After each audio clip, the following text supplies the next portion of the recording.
34편 21절로 22절 말씀. 시편 34편 시편 34편 21절로 22절 말씀.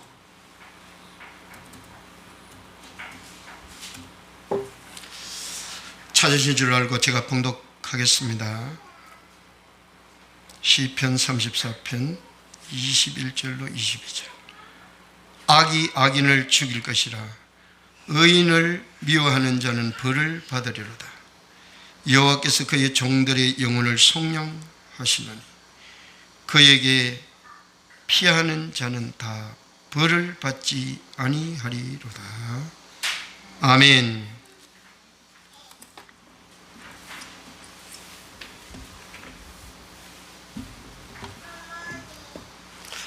살아계신 우리 아버지 하나님 감사합니다. 오늘도 이 부족한 종이 하나님의 생명의 말씀을 선포하고자 이 자리에 섰습니다. 하나님이시여, 종의 입술을 온전히 주장해 주셔서 이 생명의 말씀을 전하기에 부족함이 없게 하옵소서. 이 말씀을 우리 성도들이 아멘으로 받아 30배, 60배, 100배의 열매를 맺게 하옵소서. 주 예수 그리스도의 이름으로 기도하옵나이다. 아멘. 할렐루야. 하나님의 은혜가 말씀 가운데 임하시기를 주님의 이름으로 축원합니다. 코로나 바이러스가 확산되면서 서울, 경기, 인천 등 수도권 지역에 사회적 거리두기 2.5단계로 격상하고 교회는 비대면 예배만 허용한다고 발표했습니다. 비대면 예배는 예배에 꼭 필요한 인원 20명으로 제한한다라고 정부 지침을 하달했습니다. 이 꼭 필요한 인원은 설교자, 반주자, 찬양팀, 영상 담당, 음향 담당 등 20명으로 온라인 예배를 하라는 것입니다. 한국교회는 이 사회적 거리두기 2.5단계로 격상하기 전부터 한 2월 달부터 질병관리본부의 방역 지침에 따라 2m 거리 두기를 유지해 왔고, 마스크를 착용하고 발열 체크와 또 참석자 대장을 기록하고 손소독제를 비치하고 공동 식사를 금지하는 등의 수칙을 잘 지켜왔습니다. 그러나 일부 교회에서 감염자가 나오면서 정부는 전면적으로 비대면 예배를 강요했습니다. 대면 예배를 하다가 적발되면 300만 원의 벌금을 물리고 만일 확진자가 나왔을 때 구상권을 청구하겠다고 각 지방자치단체를 통하여 하달했습니다. 사실 고위험군은 카페나 노래방, 식당, 유흥업소 등이죠. 그러나 이들 업종들은 오후 9시까지 영업을 허용하고 있습니다. 경기도의 한 카페에서는 42명의 확진자가 나오기도 했습니다. 그러나 노래방, 유흥업소, 식당 등은 확진자가 발생했을 때 다녀간 사람들을 특정하기가 어렵습니다. 그러나 교회는 성도들의 인적 사항 파악이 용이하기 때문에 신속하게 특정할 수 있고 조치가 가능합니다. 또 우리 교회는 상시 예배를 드리는 것도 아니고 일주일에 한 3번 정도 예배를 드리는데, 그것도 1시간 예배를 드리고 식사도 안 하고 대화도 안 하고 돌아가는데, 그럼에도 불구하고 모든 교회가 비대면 예배를 드리라고 행정명령을 내렸습니다. 코로나 사태 이후 많은 성도가 지금 교회를 안 나오고 있습니다. 6개월만 교회를 나오지 않으면 불신자가 된다고 하는데, 제가 어제 아는 사람과 전화통화를 하는데 목사님 잘 계시냐고 물었더니 교회에 안 나간 지 오래돼가지고 목사님하고 통화해 본 적도 없다. 기가 막히더라고요. 지난 8월 31일 연합뉴스에 의하면 지난 8월 30일 주일에 경기도 내에 주일 예배를 대면 예배로 강행하거나 비대면 지침을 위반한 교회 118곳을 적발했다는 것입니다. 경기도는 31개 시군과 함께 공무원 5,000명을 동원하여 7,700여 곳의 교회를 점검한 결과 118교회를 적발했다는 것입니다. 이 가운데 114곳은 대면 예배를 강행했고 4곳은 비대면 예배 온라인 예배 방송 운영 인력을 초과 배치하여 방역 지침을 위반했다는 것입니다. 적발된 교회는 즉각 금지 행정명령 위반으로 형사 고발을 검토 중이라고 합니다. 김포시는 2주 연속 대면 예배를 드린 교회 한 곳에 대하여 일주일간 집합금지 명령을 내리고 교회를 폐쇄했다고 합니다. 부산에서는 지난 8월 30일 1765개 교회 중 42곳이 대면 예배를 드림으로써 부산시는 이 중 8개 교회에 대하여 경찰에 고발할 예정이라고 합니다. 전라남도 광주시는 1492개 교회 중 12곳이 대면 예배를 드려 행정 조치할 계획이라고 합니다. 개신교 회복을 위한 비상대책위원회는 한국교회가 방역당국에 최선을 다해 협조하지 못했음을 사죄한다며 대면 예배를 드리는 교회는 즉각 대면 예배를 중단하라고 촉구했습니다. 개신교 회복을 위한 비상대책위원회 그 소속들을 보면 한 번도 들어보지 못한 단체, 아주 진보 기독교 단체였습니다. 교회 2.0 목회자 운동, 기독교 연구원 느헤미야 교회 협의회, 달려라 커피 선교회, 리빙 핸저, 민주 시민 기독 모임, 비손 컬처, 부교역자 인권 찾기, 살롬 자유학교, 성서 광주, 성서 대구, 성서 대전, 예하운 성교회, 카타콤, 파이디어서 톰 미션, 평화누리, 희년 함께, 이런 단체들이 구성한 개신교 회복을 위한 비상대책위원회라는 것입니다. 한편 부산 기독교 총연합회는 지난 22일 소속 교회 1800교회에 공문을 보내면서 소수의 교회에서 확진자가 나왔다는 이유로 전체 교회의 예배를 모이지 말라는 것은 정당성도 없고 형평성도 어긋나며 무엇보다도 방역을 이유로 종교와 집회, 결사의 자유를 침해하는 대한민국 헌법에 반하는 명령인 것이라고 정부를 비난했습니다.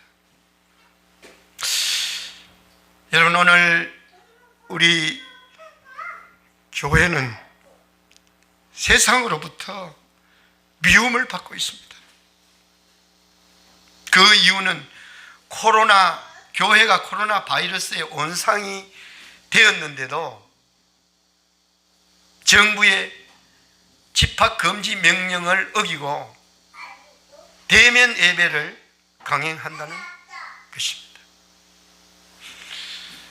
대면 예배를 드리는 그 교회에 대한 기사 아래 달린 그 댓글을 보면 기가 막힌 욕설을 하고 그런 것을 우리는 보게 됩니다. 제가 몇 개의 댓글을 소개하면 이렇습니다. 기독교인이라면 전부 바이러스 보균자 같아서 곁에 가기도 싫네요. 정부가 다수의 국민들이 당분간 예배하지 말라면 안 하면 되지. 그런 거 보면 가톨릭이나 불교가 더 나은 것 같네요. 그 다음에 또 하나는 한 사람은 이렇게 썼습니다. 벌금 500만 원 이상 때리고 예배하는 교회 신자에게 10만 원에서 20만 원 예배하는 교회 신고자에게 10만 원에서 20만 원 상금을 준다면 너도 나도 신고할 듯. 그 다음에 또 한 사람은 이렇게 썼습니다. 내는 벌금보다 받는 헌금이 더 크니까 벌금을 어마어마하게 때리면 자진해서 꼬리를 내릴걸요. 또 한 사람은 대면 예배 적발 시 예배 참석자 1명당 1,000만 원 벌금으로 해당 교회에 벌금 때리자. 하여튼 기가 막힙니다.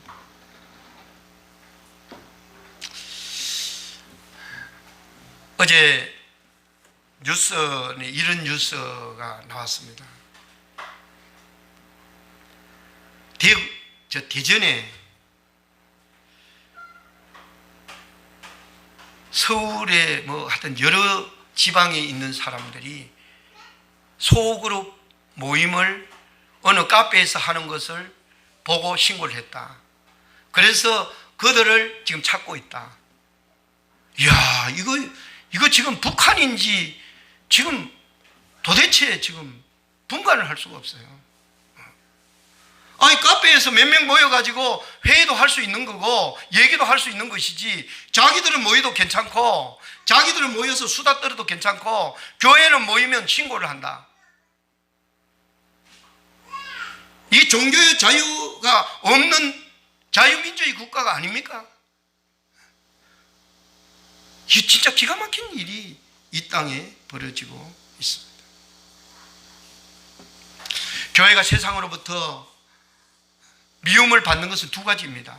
하나는 하나님의 말씀대로 살려고 할 때 세상으로부터 미움을 받습니다.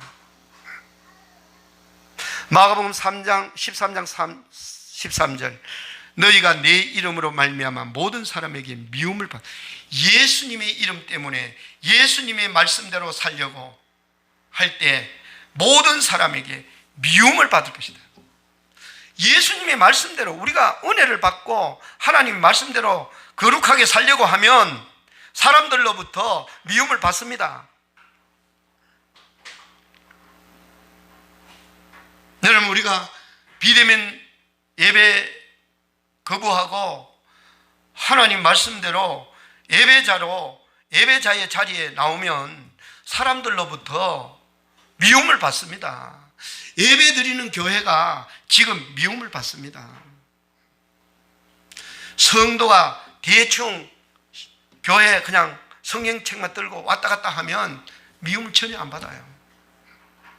어느 날 성도가 하나님을 인격적으로 만나고 거룩한 삶을 살려고 기도하면서 눈물을 흘리고 하나님의 말씀 앞에 무릎을 꿇고 순종하려고 하면 직장 동료들이 미워합니다.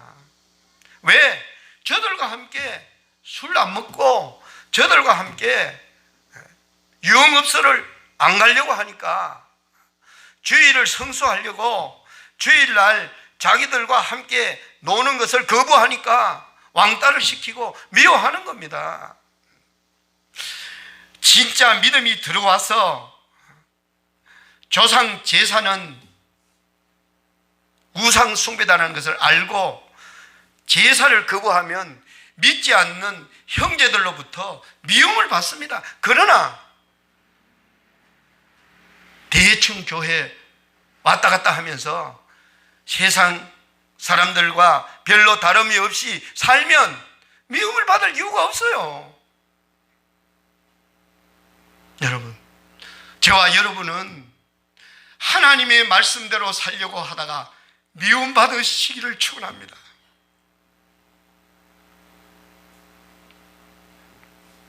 다른 하나는 그리스도인이 하나님의 말씀대로 살지 못하는 것 때문에 미움을 받습니다.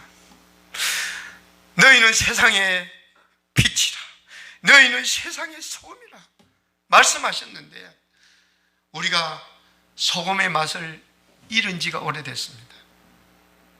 빛을 잃은 지가 오래됐습니다.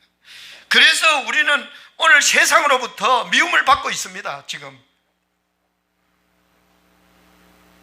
오늘 우리가 미움을 받는 이유가요, 믿음으로 살려고 하다가 미움을 받는 것보다는 우리 교회가 세속화되고 교회를 다니는 사람도 교회를 안 다니는 사람과 별로 다를 바가 없이 사는 것 때문에 미움을 받는 것이 더 많다는 겁니다. 무게를 달아보면 믿음으로 살려고 하는 것보다는 믿음으로 살지 못하고 빛과 소금의 역할을 감당하지 못해서 받는, 세상으로부터 받는 미움이 더 무게 중심이 아주 기울어져 있다는 겁니다. 그런데 오늘 오늘 본문은 말씀하십니다. 의인을 미워하는 자는 벌을 받는다.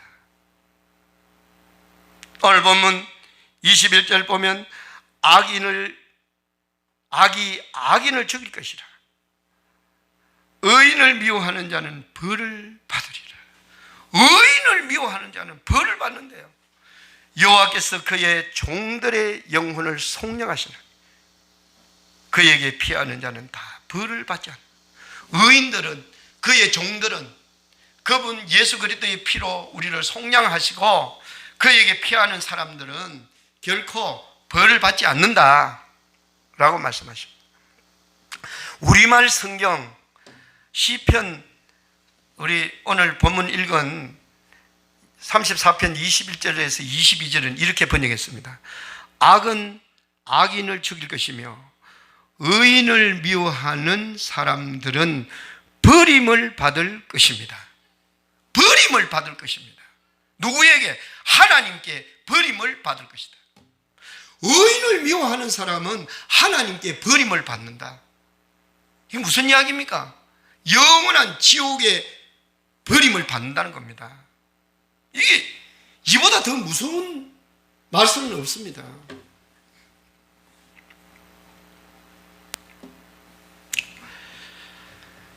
여러분,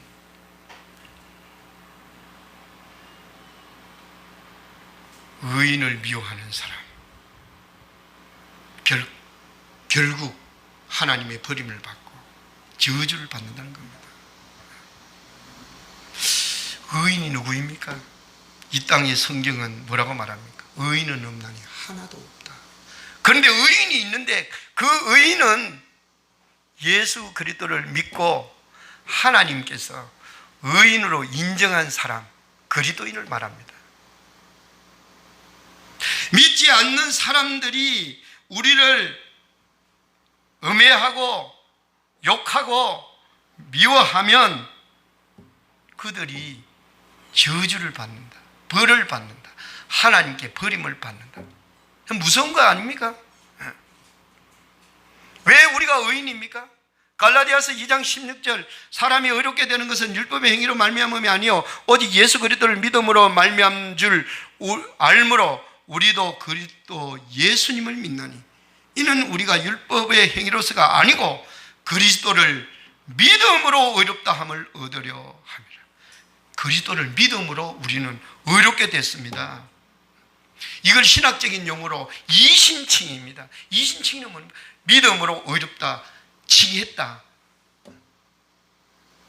라는 것입니다. 다시 말해서 예수 그리스도를 믿음으로, 예수 그리스도를 믿으면 우리가 완벽하지 못하지만은 그분이 의로 인정하신다는 거예요. 하나님의 의로. 왜? 예수님이 우리가 받아야 될 형벌을 십자가 형틀에서 받으셨기 때문입니다. 그를 믿는 자는 의롭다라고 말하는 것입니다. 그래서 우리는 의인이라는 겁니다. 로마서 3장 26절 곧 이때에 자기의 의로우심을 나타내사 자기도 의로우시며 또한 예수 믿는 자를 의롭다 하려 하십니다. 예수 믿는 자는 의롭다. 예수 믿는 사람은요 의인입니다. 의인. 여러분 예수 그리스도가 구원자이심을 믿습니까? 그러면 여러분들은 의인입니다. 예수님이 하나님의 아들이심을 믿습니까? 여러분들은 의인입니다. 그가 여러분들의 죄를 위해서 십자가에 죽으신 것을 믿습니까? 우리는 의인이 됐습니다. 누가 뭐라고 해도 예수 믿으면 왜 저렇게 살아? 그렇게 말하는 사람이 있다고 할지라도 하나님이 우리를 의인으로 인정하셨다는 것입니다. 왜? 내가 의로워서가 아니라 예수 그리스도가 이 땅에 오셔서 우리 죄를 대속하기 위해서 십자가에 죽으셨기 때문에 예수님의 의를 보시고 우리를 의롭다 하셨다는 겁니다. 그런데 의인을 미워하면 땅에서 저주받을 뿐만 아니라 영원한 버림을 받고 영원한 지옥의 저주를 받는다라고 말씀하십니다. 하나님께서 창세기 12장 3절에 아브라함에게 이렇게 말씀하셨습니다. 너를 축복하는 자에게는 내가 복을 내리고 너를 저주하는 자에게는 내가 저주하리니 땅의 모든 족속이 너로 말미암아 복을 얻을 것이라 하신지라. 여러분 의인을 축복하는 자에게는 아브라함이 하나님을 믿음에 이를 의로 여기셨다 그랬잖아요. 하나님을 믿었다고. 하나님 뭘 믿었습니까? 너 후손을 통해서 오실 예수 그리스도를 믿음에 그를 의로 여기셨다. 의인이 된 아브라함을 축복하는 자를 축복하겠다. 아브라함을 저주하는 자를 내가 저주하겠다. 땅의 모든 족속이 너로 말미암아 복을 얻을 것이라. 아브라함의 씨로 오신 예수 그리스도로 말미암아 복을 얻을. 바꾸어 말하면 땅에 사는 사람들이 나를 통해서 복을 얻는다는 거예요. 나를 통해서 예수님을 믿고 영생을 얻고 영생의 복이 가장 큰 복이잖아요. 이 땅에 뭐 온갖 것 다 갖고 있어도요. 예수 그리스도를 믿지 않는다면 그 사람은 저주받은 사람입니다. 하나님께로 버림을 받은 사람은 저주받은 사람입니다. 오늘 연예인들이 수십억짜리 집에 살고 모든 것 다 가지고 모든 사치 다 하고 하지만 그 사람이 예수 그리스도를 믿지 않는다면 그 사람은 저주받은 사람입니다. 하나님께 버림받은 사람입니다. 시편에는 저주의 시가 두 편이 있습니다. 하나는 137편이고 하나는 109편입니다. 특히 109편은 다윗이 쓴 저주시입니다. 109편 1절 이하를 보겠습니다.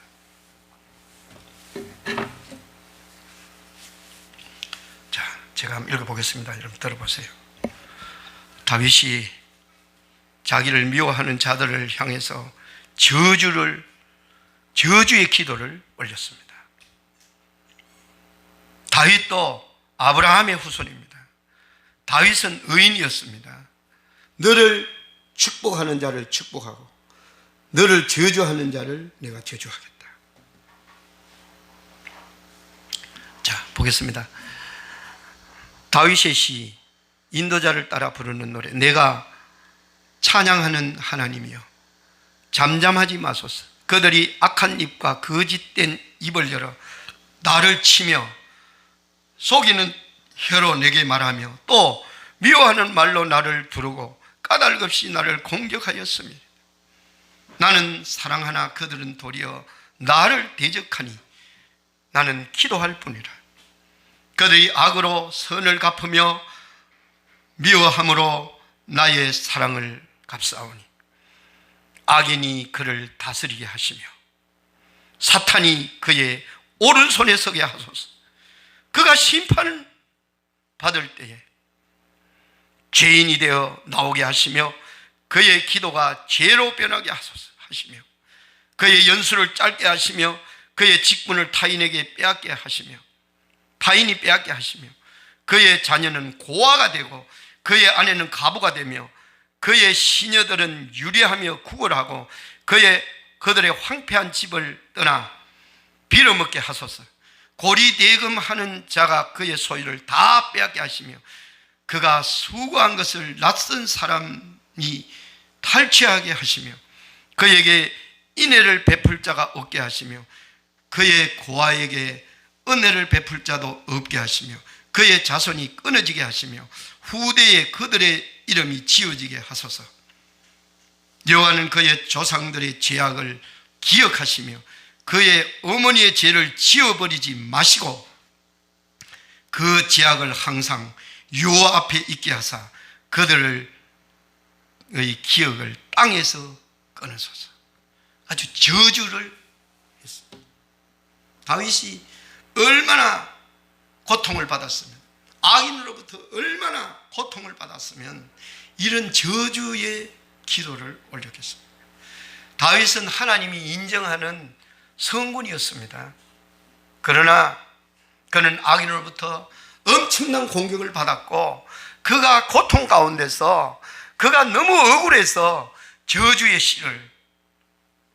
기도를 쏟아냈던 것입니다. 우리 그리스도인은 복음을 위하여 보냄을 받은 사명자들입니다. 하나님을 믿지 않는 자들이 믿는 성도들을 미워한다면 복음을 받아들이기가 어렵습니다. 복음을 외면하면 결국 영원한 지옥의 저주를 받게 됩니다. 의인을 미워하는 자는 벌을 받을 것인데 그 벌이 너무 무서운 벌입니다. 예수 믿는 자를 정오하고 미워하면 할수록 예수님을 믿을 확률이 없습니다. 의인을 미워하는 사람이 죽을 때까지 회개하지 않으면 영원한 벌을 면할 수가 없습니다. 사도 바울은 예수 그리스도를 믿는 사람, 그리스도인들을 미워하여 대제사장에게 다메섹에서 복음을 전하는 그리스도인들을 검거하기 위하여 공문을 받아가지고 다메섹을 향하여 달려가다가 예수님을 만났습니다. 거기서 그는 꼬꾸라졌고 그는 변하여 새 사람이 됐습니다. 그는 회개했습니다. 그리고 예수님을 전하는 사람이 된 것입니다. 그가 회개했기에, 예수님을 만났기에 그는 의인을 미워했지만 그는 영생의 복을 받게 되었고 평생 전도자로 순교자의 반열에 서게 된 것입니다. 오늘 아내가 예수님을 믿고 남편이 믿지 않는 가정, 남편이 아내를 박해하는 그런 가정들이 너무 많음을 우리는 보게 됩니다. 우리 누님도 교회에 나가는 것 때문에 엄청난 욕을 먹고 구타를 당하고 집에서 쫓겨난 적도 있었다고 합니다. 일주일 동안 집에 못 들어가고. 그러나 그 남편이 예수 그리스도를 믿고 회개하고 돌아온다면 영벌을 면할 수 있을 것입니다. 그러나 끝까지 돌아오지 않는다면 끝까지 의인을 미워한다면 영원한 지옥의 저주를 받게 될 것입니다. 영원한 지옥의 저주뿐만 아니라 이 땅에서도 하나님의 벌을 면치 못할 것입니다. 여러분, 우리는 복음 전하기 위해서 부름받은 사람들입니다. 그래서 우리는 그들을 저주하기보다는 그들이, 우리를 미워하는 그들이 예수 그리스도를 믿고 돌아오기를 기도해야 합니다. 다윗은 자기를 미워하고 자기를 욕하고 자기에게 고통을 주는 사람을 사랑했다고 말합니다. 나는 사랑하나 그들은 도리어 미워한다고 그랬어요. 사랑하려고 몸부림을 해도, 그리고 사랑하지만 그들은 도리어 자기를 미워하고 온갖 악을 행한다는 겁니다.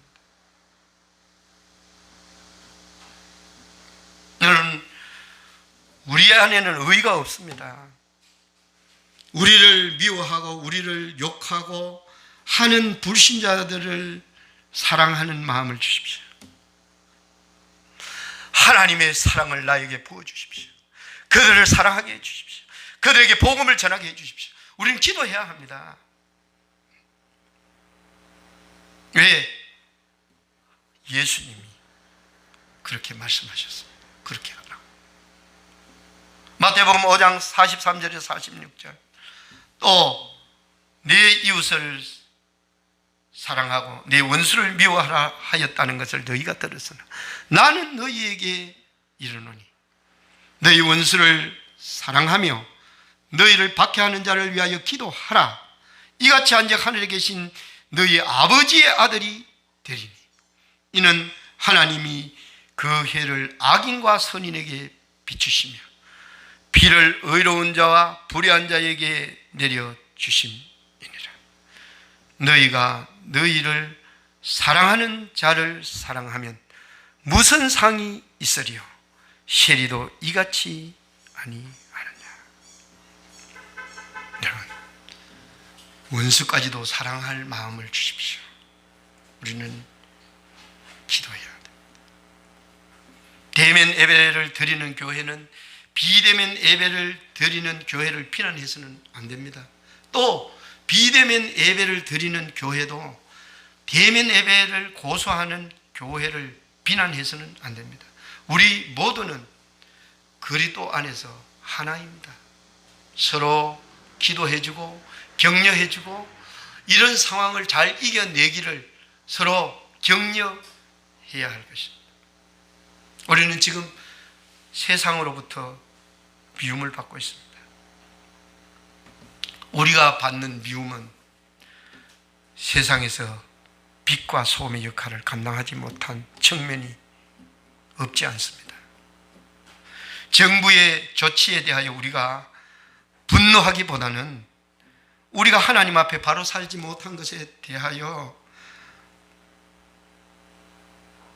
우리 자신을 보면서 분노를 느끼며 회개해야 할 것입니다.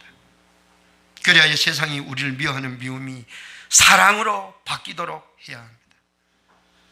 우리를 미워하는 세상 사람들을 불쌍히 여기는 마음으로 그들을 위해서 기도해야 합니다. 그래야 우리는 이번 기회를 통하여 새로워지는 계기를 삼아야 하는 것입니다. 하나님께서 우리 한국 교회를 이번 기회에 강하게 하시고 마지막 주자로 사용하실 것을 믿습니다. 기도하겠습니다. 살아계신 우리 아버지 하나님 감사합니다.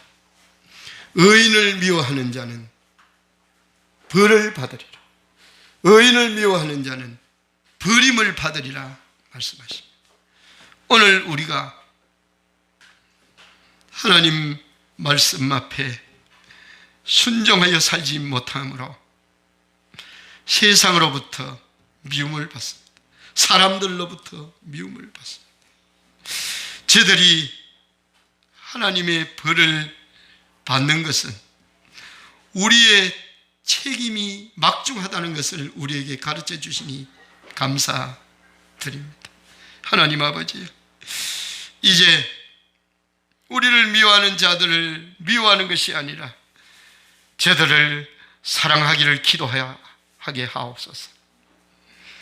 우리가 우리를 비난하고 미워하는 자들을 위해서 기도하는 저희들이 되게 하옵소서. 우리 마음 안에 사랑을 부어주시고 원수를 사랑할 마음을 주사 정부 당국자들을 위하여 기도하게 하시고 우리를 미워하는 모든 사람들을 품어주며 사랑할 수 있는 저희들이 되게 하옵소서. 주 예수 그리스도의 이름으로 기도하옵나이다. 아멘. 우리 찬송가 500장